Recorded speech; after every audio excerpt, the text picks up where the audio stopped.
right so far. As we get set to come up on the halfway point, still Whitwell up top. Shane Sabraski now going to take a look. Sabraski has dropped to the bottom of the racetrack again in 7A. They will battle for the lead. Shane Sabraski in 7A. Now to the inside. He may have stolen it. He did for a minute. Sabraski had the lead midway through 1 and 2. Whitwell powered back by on the outside in 96. They're going to look to the inside and the outside of Kurt Myers in the 1M car down the front straightaway as Myers, the last car on the lead lap here down the front chute.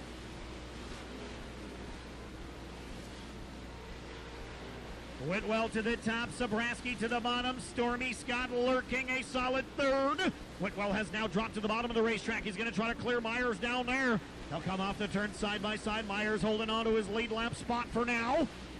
Kurt Myers still in the lead lap. Whitwell going to drop to the bottom one more time. Sabraski's down there as well. They will slide by the 1M of Myers. R.C. Whitwell now with a 2-car length advantage. Stormy Scott going to stick the 2-car to the inside of Myers as well. All three of them will roll by. Here comes Stormy. Stormy Scott with a run to the outside of Sabraski now. How's this for a 3-car battle for the lead? Halfway through, 20 in and 20 to go. If the next 20 are as good as the first 20, you're in for a treat. First 20 laps have been great here at the Big O tonight. It's Whitwell, Sabraski, Stormy, Jason Hughes, and still Clayton Wagaman holding off the 33Z of Vanderbeek.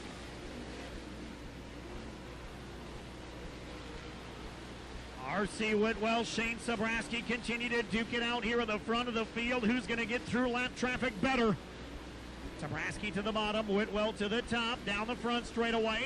It is still Whitwell. R.C. Whitwell about half a car length here at the start-finish line. Whitwell now a little higher on the racetrack than he'd been. Shane Sabraski may inherit the lead now down the back straightaway, and he does. Shane Sabraski, your new race leader here in lap traffic. Let's see what happens. Brueggemann, Dudenhofer, and Justin Astrike right in front of him. Shane now going to wash across the racetrack. Heads up. Sabraski will lead officially at the line that time by in 7A. It's Sabraski, Whitwell, Stormy, Hughes. Here comes Hughes. Now it's a 4-car battle down the back straightaway as R.C. Whitwell trying to regain the lead. Sabraski trying to work his way through lap traffic. He's trying to be careful. He's trying to show Corey Brueggemann he's there, and he did. He will sneak by Brueggemann. He'll work by Astrike. That's a good move right there for Sabraski. He's got a couple lap cars now between himself and that battle for the second spot. Whitwell trying to sneak through. He does. Stormy Scott and Jason Hughes are 3 wide in lap traffic on the back straightaway as well. Shane Sabraski back to the bottom of the speedway in 7A. R.C. Whitwell has gone back to the top. The 2 of Stormy Scott working right to the middle. Jason Hughes is there. 3-car battle up front. Shane Sabraski is going to try to get out of town if he can because those guys are coming. R.C. Whitwell hanging on to the second spot for the time being here. Stormy Scott right on his heels. Then it's Hughes. Then it's still Wagaman. Vanderbeek. Dillard is 8th. Corey Krapser 9th. And I believe Ricky Thornton Jr. sitting in the top 10 right now. Down the back straightaway, Shane Sabraski continues to lead. Whitwell searching. Hughes looking to the outside of a 2 of Stormy Scott. Stormy continues to be glued to the bottom in 2. Stormy Scott trying to steal that second spot from R.C. Whitwell now down the back straightaway. R.C.'s hanging on to it. Down the back chute off turn number 4. It's still Sabraski in 7. Shane Sabraski's got some right rear damage on that. Shane Sabraski one more time around the Ogilvy Raceway down the back straightaway. Clear sailing. Jason Hughes, Stormy Scott still second and third.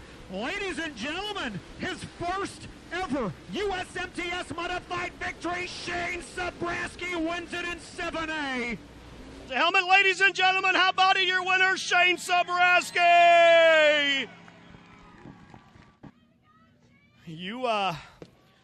You and I have met in Victory Lane several times throughout your racing career, and there's been some big ones. There was a 7-grander and a few others, but this one right here has to go right near or at the top of the list of wins you've ever had.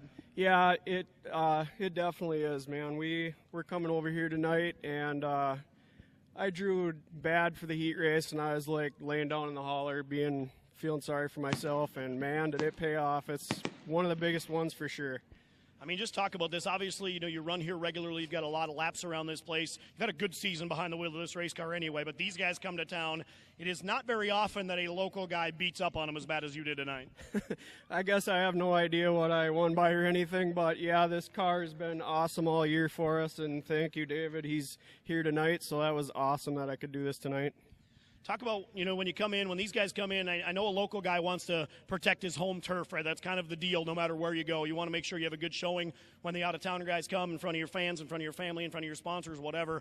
When you go to Victory Lane, $3,000 is a nice paycheck, no doubt about it. But no matter if this was a $300 race to beat those guys, you wouldn't really mind about the money, would you? No, absolutely not. It was, these guys are all great, and for me to be able to come out here and compete against all these guys, and I don't know very many of them very well, but I watch them all the time on TV, and they're all awesome, and it's awesome to be able to come out here and run with them.